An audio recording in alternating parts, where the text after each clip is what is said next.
Ashu's cooking magic से मैं आशू आप सबको महापर्व छठ की शुभकामनाएं देती हूँ। तो आज मैं आपके साथ नहाए खाए खरना और पारण की थाली की रेसिपी शेयर कर रही हूँ। तो छठ पूजा के बारे में मैं आपको थोड़ा सा बता देती हूँ। ये कार्तिक मास के शुक्ल पक्ष की षष्ठी तिथि को मनाया जाता है और ये 4 दिन मनाया जाता है। बहुत ही कठोर अनुष्ठान होता है, इसलिए इसे महापर्व कहते हैं। बिहार, पूर्वी उत्तर प्रदेश, नेपाल में ये पर्व बहुत ही धूमधाम से मनाया जाता है। ये एक आस्था का प्रतीक है और ये एक तरह से संस्कृति बन चुका है हमारे भारत की। 4 दिनों का महापर्व की शुरुआत नहाए खाए से होती है। इस दिन चने की दाल, लौकी की सब्जी, चावल और रोटी बनती है और ये सारा खाना बिना लहसुन प्याज के बनता है, देसी घी में बनता है और सेंधा नमक में बनता है। दूसरे दिन खरना के नाम से जाना जाता है। खरना का मतलब होता है शुद्धिकरण। इस दिन विशेष प्रसाद बनता है, गुड़ और चावल की खीर, रोटी खाई जाती है साथ में। तीसरे दिन इस दिन बनता है प्रसाद ठेकुआ। तो ये विशेष प्रसाद होता है। कहीं कहीं पे खाजा भी बनाया जाता है, पर ठेकुआ ज़्यादातर जगहों पे बनाया जाता है और इस दिन डूबते हुए सूरज को भी अर्घ दिया जाता है। चौथे दिन पारण का होता है। सुबह नहा के सूर्य भगवान को अर्घ देने के बाद गुड़ और अदरक से व्रत को खोला जाता है। उसके बाद पारण की थाली बनती है, जिसमें कि मैंने कढ़ी बनाई है, आलू चाप बनाया, पकौड़े हैं, चावल है, रोटी है और आलू और गोभी की सब्जी है। तो चलिए शुरुआत करते हैं नहाए खाए की थाली को बनाने की। यहाँ पे मैंने चने की दाल ली है 1 कप और चावल लिया है 1 कप। दोनों को मैंने खूब अच्छे से पानी से धो लिया है और इसको मैंने 15 से 20 मिनट के लिए पानी में भिगा के रख दिया। इस तरह से दाल और चावल बहुत अच्छे से गल जाते हैं, बन जाते हैं। तो एक प्रेशर कुकर में मैं भीगी हुई दाल को डाल दे रही हूँ, साथ में 2 कप पानी डाल दे रही हूँ। हल्दी 1/4 टेबल स्पून, नमक स्वाद के अनुसार डाल के कुकर का ढक्कन लगा के मैं दाल को मीडियम फ्लेम पे 1 सीटी और फिर लो फ्लेम पे 4 सीटी बजाऊंगी, जिससे कि चने की दाल अच्छे से गल जाए। जब तक दाल पक रही है तब तक हम गेहूं का आटा लगा लेते हैं।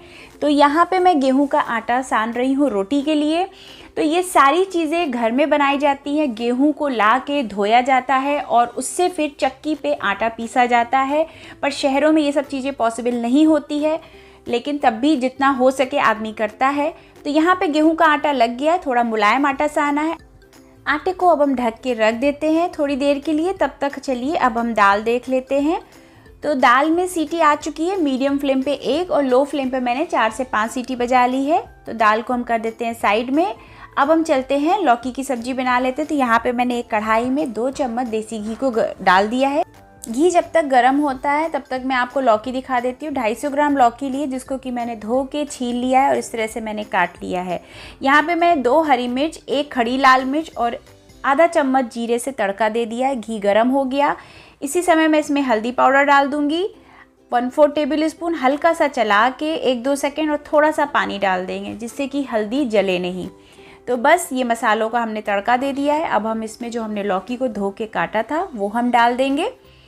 तो ये सारा खाना वैसे चूल्हे पे बनता है छठ पूजा का, लेकिन मेरे पास चूल्हा नहीं है तो मैं गैस पे बना के आपको दिखा रही हूँ। स्वाद के अनुसार अब हम इसमें नमक डाल देंगे और लौकी में अच्छे से मिला देंगे नमक को। और अब हम इसको ढक के लो फ्लेम पे पकाएंगे 10 मिनट के लिए।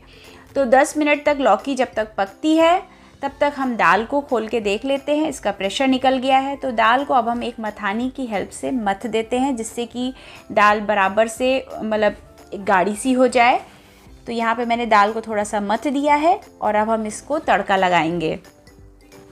दाल को हमने दूसरे बर्तन में निकाल दिया है। यहाँ पे हम तड़के के लिए एक पैन में 1 चम्मच देसी घी डाल देते हैं। इसमें हम आधा चम्मच जीरा, 1 खड़ी लाल मिर्च और साथ में थोड़ी सी हींग डाल देते हैं।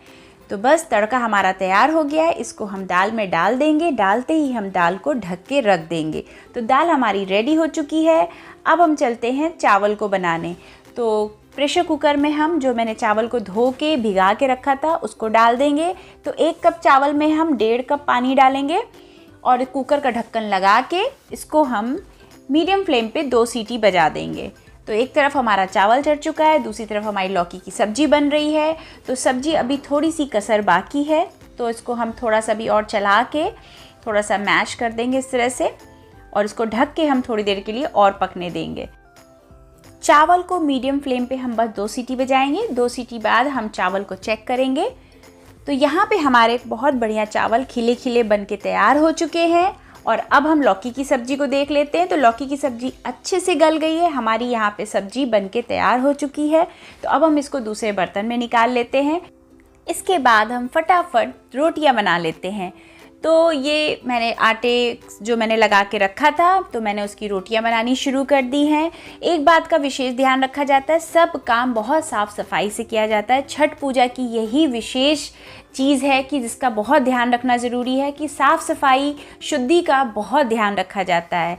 तो इस बात का आप लोग भी ध्यान रखिएगा। तो यहाँ पे मैंने 2 रोटियाँ अच्छे से सेक ली है फूली फूली, और इसमें हम अच्छे से घी लगा देंगे। तो देसी घी लगा के ही रोटी को खाया जाता है, सूखी रोटी नहीं खाई जाती है। तो चलिए अब हम थाली को सजा लेते हैं। तो यहाँ पे लौकी की सब्जी, चावल, रोटी और चने की तड़के वाली दाल बनके बिल्कुल तैयार हो चुकी है। तो ये रही हमारी नहाए खाए की थाली बन गई है। तो इस थाली को खाने के बाद दूसरे दिन से व्रत शुरू होता है। तो दूसरे दिन बनता है खरना की थाली। तो खरना की थाली हम बनाना शुरू करते हैं। इस दिन गुड़ और चावल की खीर बनती है। 1 कप पानी को मैंने भगोने में डाल दिया है और 4 चम्मच चावल को मैंने अच्छे से धो के पानी में भिगा के फुला लिया है।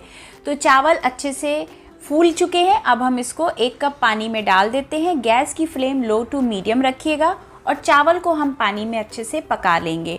चावल को पकने में 5 से 7 मिनट लगता है। तो 5 से 7 मिनट बाद देखिए चावल अच्छे से पक गए हैं पानी में। अब हम इसमें 1/4 कप नारियल के टुकड़े डाल देंगे। नारियल बहुत अच्छा लगता है गुड़ की खीर में।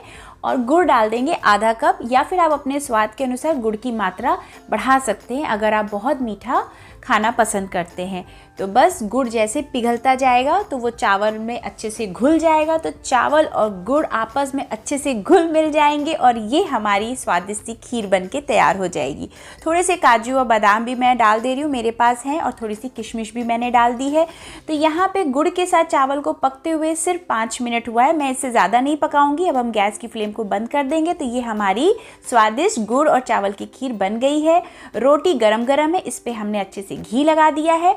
यहाँ पे हमारी खरना की थाली बनके तैयार हो चुकी है। खरना का भोजन जो है केले के पत्ते पे खाया जाता है। मेरे पास केले का पत्ता नहीं है तो मैं आपको थाली में खरना की थाली सर्व करके दिखा रही हूँ। तो चलिए अब हम प्रसाद बना लेते हैं। तीसरे दिन ठेकुआ का प्रसाद बनता है। इसके लिए 1 कप आटा, 1 कप मैदा लिया जाता है। तो सेम उसी कप से मैंने मैदा ले लिया है 1 कप, और आधा कप सूजी ली जाती है। इन तीनों चीज़ों को हम आपस में बहुत अच्छे से मिला देंगे। इसके बाद हम 1/4 कप इसमें देसी घी डाल के मोए करेंगे। तो इन सारी चीज़ों के साथ हमें देसी घी को बहुत अच्छे से मिलाना है और दोनों हाथों से हम इसको मोए करेंगे। तो जब मोए अच्छे से होगा तभी आपका ठेकुआ खस्ता बनेगा। तो यहाँ पे हम थोड़ा सा ये जो मिक्सचर है हाथ में लेके ऐसे बाइंड करेंगे। अगर ये अच्छे से बाइंड हो गया है तो इसका मतलब मोए बहुत अच्छे से तैयार हुआ है। अब हम इसमें मिलाएंगे आधा कप शक्कर और आधा कप गुड़। तो इससे ज़्यादा गुड़ की मात्रा मत रखिएगा, नहीं तो आपका ठेकुआ फटने लगेगा जब आप उसको तलेंगे। तो इन सारी चीज़ों को भी हम अच्छे से मिला देंगे। और इसके बाद हम नारियल जो है उसको हमने थोड़ा सा ग्रेट कर लिया है तो वो हम डाल देंगे। तो आपकी जितनी इच्छा हो आप उससे डाल दें। वैसे आधा कप नारियल सफिशिएंट है, नहीं तो आप 1 कप भी डाल सकते हैं, इससे ज़्यादा मत डालिएगा। थोड़ी सी किशमिश है मेरे पास तो मैं वो भी डाल दे रही हूँ। इन सारी चीज़ों को हम अच्छे से मिला देंगे और सिर्फ 3-4 चम्मच पानी डाल के हम एक अच्छा टाइट सा डो तैयार कर लेंगे। बहुत ज़्यादा पानी मत डालिएगा, बिल्कुल टाइट डो हमें तैयार करना है। इस सारे मिक्सचर को हम अच्छे से आपस में मिला के इकट्ठा कर लेंगे। तो ये देखिए इस तरह का हमें बिल्कुल टाइट डो बनाना है। तो जब डो टाइट होगा तभी आपके ठेकुआ जो है वो खस्ता बनेंगे। तो यहाँ पे हमने डो तैयार कर लिया। हाथ को मैंने धो के अच्छे से साफ़ कर लिया। अब हम इसके पेड़े बना रहे हैं और मेरे पास सांचा नहीं है तो मैं एक फोक की हेल्प से इसके ऊपर मैं डिज़ाइन बना दे रही हूँ इस तरह से। तो बस अगर आपके पास सांचा हो तो आप सांचे की हेल्प से बड़ी अच्छी अच्छी सी डिज़ाइन बना सकते हैं ठेकुए के ऊपर। तो सेम इसी तरह से अब हम सारे ठेकुए बना के रख लेंगे, फिर इन्हें इकट्ठे हम तलेंगे। तो ये लीजिए हमारे सारे ठेकुए तैयार हो चुके हैं और देसी घी को हमने कढ़ाई पे चढ़ा दिया है। मीडियम आंच पे घी गरम है। तो इस बात का विशेष ध्यान रखिएगा, घी बहुत ठंडा नहीं होना चाहिए, ना बहुत ज़्यादा तेज़ गरम होना चाहिए, बिल्कुल मीडियम आंच का गरम होना चाहिए। और हम ठेकुए को मीडियम आंच पे ही तलेंगे, ना स्लो पे तलेंगे ना हाई पे तलेंगे। तो धीरे धीरे आराम आराम से ठेकुए को हम घी में डालेंगे और इसको हल्का हल्का चला के आराम से दोनों तरफ से अल्टा पल्टी करके बराबर सा सेक लेंगे। और ये ठेकुए विशेष तौर से प्रसाद के तौर पे बनाए जाते हैं, तो इस दिन भी ये ठेकुआ चूल्हे पे बनता है, इस चीज़ का आप ध्यान रखिएगा। तो यहाँ पे हमारे ठेकुए तल के तैयार हो चुके हैं। तो ये लीजिए प्रसाद वाले ठेकुए बन गए हैं और ये चूल्हे पे बनाया जाता है, लेकिन मेरे पास गैस है तो मैंने गैस पे बना के आपको दिखाया। तो चलिए अब पारन की थाली हम बनाते हैं। चौथे दिन पारन होता है। इस दिन सूर्य भगवान को जल देने के बाद अदरक और गुड़ से व्रत को खोला जाता है, उसके बाद पारन की थाली बनती है।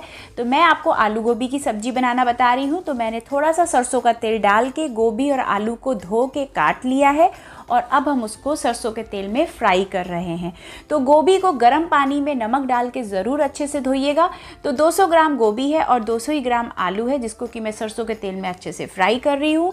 तो यहाँ पे मैं आपको दिखाती हूँ, ये देखिए गोभी और आलू हमें इतना फ्राई करना है। तो इस दिन तो चटपटा खाना बनता है, लहसुन प्याज में भी बनता है, तो सब चीज़ों की छूट हो जाती है। तो बस आलू और गोभी हमारे अच्छे से फ्राई हो गए हैं, तो इसको हम कर देंगे साइड में। सेम कढ़ाई में हम 2 चम्मच सरसों का तेल और डालेंगे और तेल गर्म होते ही हम इसमें 1 तेज पत्ता, जिसको कि 2 भागों में हमने तोड़ दिया है, 1 चम्मच जीरा और 1/4 टेबल स्पून हींग का तड़का दे के, 1 प्याज हमने छोटी छोटी काट ली है और 2 हरी मिर्च को छोटा छोटा काट के हम इसमें फ्राई करेंगे। प्याज को हमें बिल्कुल लाल करना है, खूब अच्छे से फ्राई कर लेंगे। जब प्याज का कलर देखिए बिल्कुल इस तरह का लाल हो जाएगा, तब हम इस स्टेज पे हम इसमें डाल देंगे आधा इंच अदरक का टुकड़ा, जिसको कि हमने ग्रेट किया हुआ है, और 1 चम्मच लहसुन का पेस्ट। गैस की फ्लेम लो टू मीडियम रखिएगा। ये सारा काम लो टू मीडियम फ्लेम पे हो रहा है। यहाँ पे हम हल्दी पाउडर डाल देंगे, 1 चम्मच धनिया पाउडर डाल देंगे और आधा चम्मच लाल मिर्च पाउडर डाल देंगे। गैस की फ्लेम को लो करके ही आप सूखे मसाले डालिएगा, नहीं तो आपके सूखे मसाले जल जाएंगे। तो यहाँ पे गैस की फ्लेम लो है। जब हम सूखे मसाले डालते हैं तो गैस की फ्लेम को हमेशा लो कर देते हैं। अब हम इसमें 2 टमाटर हैं, जिसको कि हमने ऐसे पतला पतला काट दिया है। सूखे मसाले भूनने के बाद हम इसमें टमाटर डाल देंगे। तो अब हम इसमें नमक डाल देंगे। टमाटर डालने के बाद नमक को भी टमाटर में हम अच्छे से मिला देंगे। तो नमक स्वाद के अनुसार आप डाल सकते हैं, कम ज़्यादा जैसा आप खाना पसंद करते हो। और इसको ढक के हम 10 मिनट के लिए लो फ्लेम पे मसालों को भूनेंगे। तो 10 मिनट बाद हम मसाले चेक करते हैं। तो ये देखिए मसालों ने तेल को छोड़ दिया है, खूब बढ़िया मसाले भुन गए हैं, कलर भी बहुत अच्छा आया है। तो अब हम इसमें जो हमने आलू और गोभी फ्राई किए थे वो हम डाल देंगे और इन मसालों के साथ अच्छे से मिला देंगे। तो बस इसी टाइम पे अब हम इसमें डाल देंगे 1 कप पानी और आधा चम्मच गरम मसाला और इन सारी चीज़ों को अच्छे से मिला देंगे। और अब हम इसको लो फ्लेम पे ढक के 10 मिनट के लिए कुक होने के लिए रख देते हैं, जिससे गोभी और आलू अच्छे से गल जाए। 10 मिनट बाद हम चेक करते हैं। तो यहाँ पे सब्जी का रंग बहुत अच्छा आया है, तेल सेपरेट हो चुका है। आलू को चेक कर लेते हैं, आलू अच्छे से गल गया है।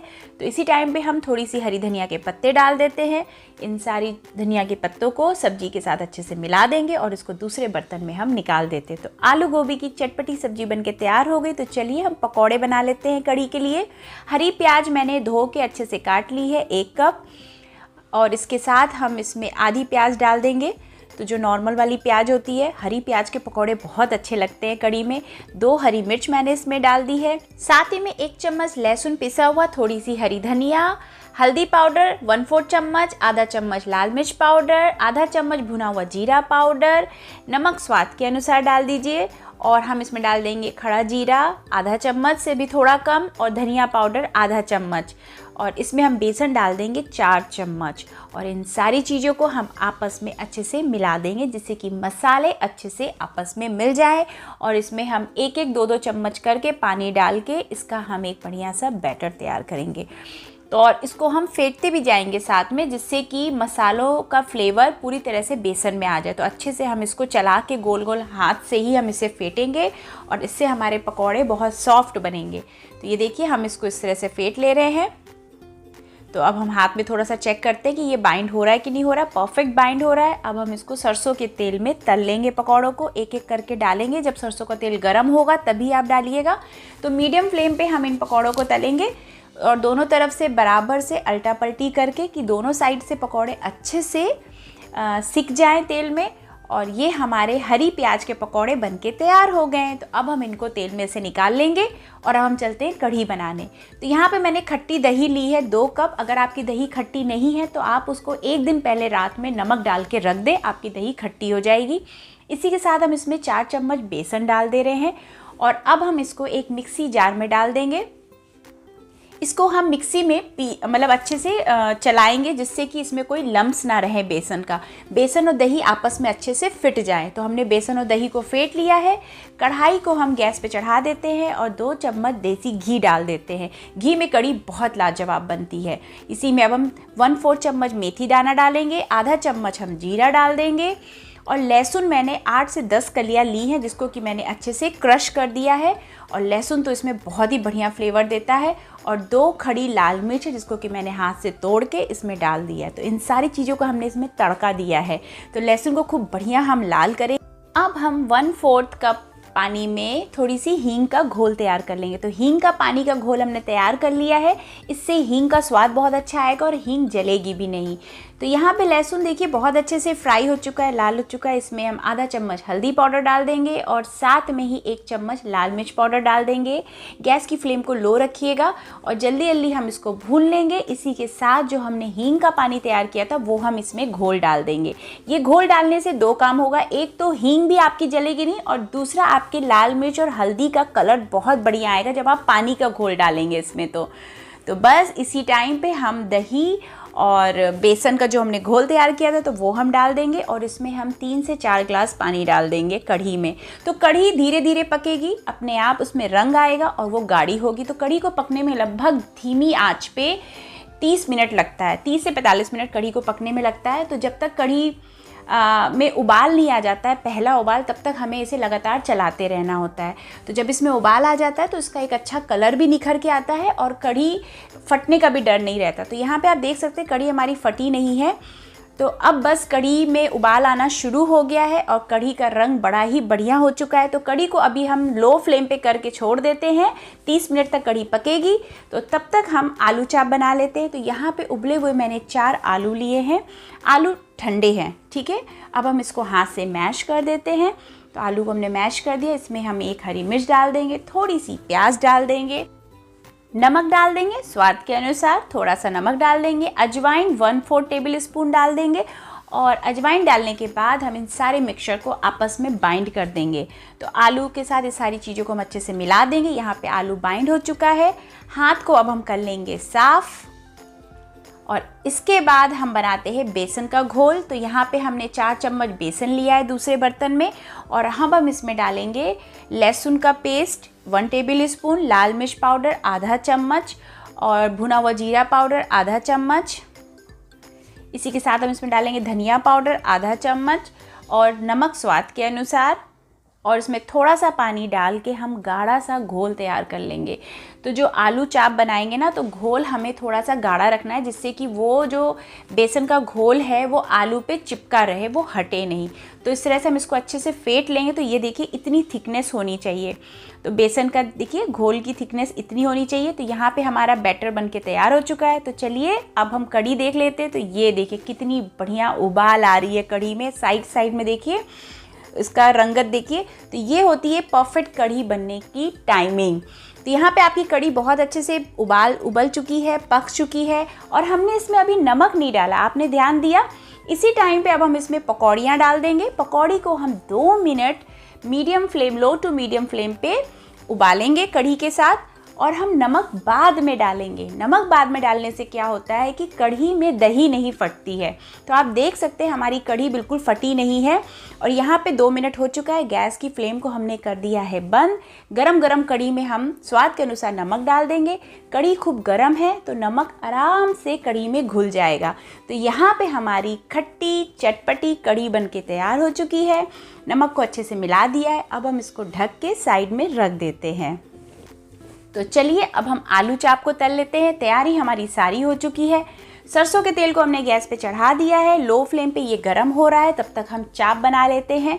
तो हाथ में मैंने हल्का सा पानी लगा लिया है और आलू का छोटा सा पेड़ा लेंगे और उसके हम छोटे छोटे से पेड़े बना लेंगे। तो ये देखिए इस तरह से हमने इसका पेड़ा बना लिया है। तो पहले हम एक एक करके सारे ऐसे आलू के पेड़े बना लेंगे, फिर उसके बाद हम उसको बेसन के घोल में कोट करके तलेंगे। तो ये लीजिए हमारे सारे आलू के पेड़े बन गए हैं। ये बेसन का बैटर तैयार है। आपको अगर अपना हाथ नहीं गंदा करना है तो आप इस तरह से चम्मच से भी इसके ऊपर कोट कर सकते हैं और तलने के लिए कढ़ाई में डाल सकते हैं इस तरह से, लेकिन मैं तो हाथ का यूज़ करूँगी भैया। आलू के पेड़े को मैंने बेसन में लपेटा और सरसों के तेल में मैं ऐसे इसको फटाफट डालती जा रही हूँ, क्योंकि इससे मुझे बड़ा आसान पड़ता है। तो ये लीजिए हमने सारे जो है आलू चाप डाल दिए हैं। मीडियम फ्लेम पे हम इसको तलेंगे, दोनों तरफ से बराबर से अल्टा पल्टी करके। और ये हमारे चटपटे स्वादिष्ट आलू चाप भी बनके तैयार हो गए। तो ये लीजिए हमारी जो है पारन की थाली की सारी रेसिपीज़ बनके तैयार हो चुकी है। तो चलिए अब हम थाली को सजा लेते हैं। आलू गोभी की चटपटी सब्जी, कढ़ी बन गई, रोटी घी लगा के, चावल बन गया, आलू चाप बन गए हमारे, और ये हरी प्याज के पकौड़े। यहाँ पे हमारी पारन की थाली बनके तैयार हो गई।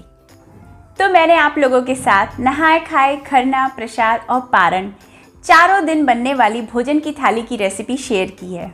तो अगर आपको मेरा ये वीडियो पसंद आया हो, मेरी कोशिश पसंद आई हो, तो एक लाइक ज़रूर करिएगा, ज़्यादा से ज़्यादा लोगों के साथ ये वीडियो शेयर करिएगा और मेरे चैनल को सब्सक्राइब करके मुझे सपोर्ट करिएगा। तो हम फिर मिलेंगे एक नए वीडियो के साथ। तब तक अपना ख्याल रखिएगा और जोर से बोलिए छठी मैया की जय हो।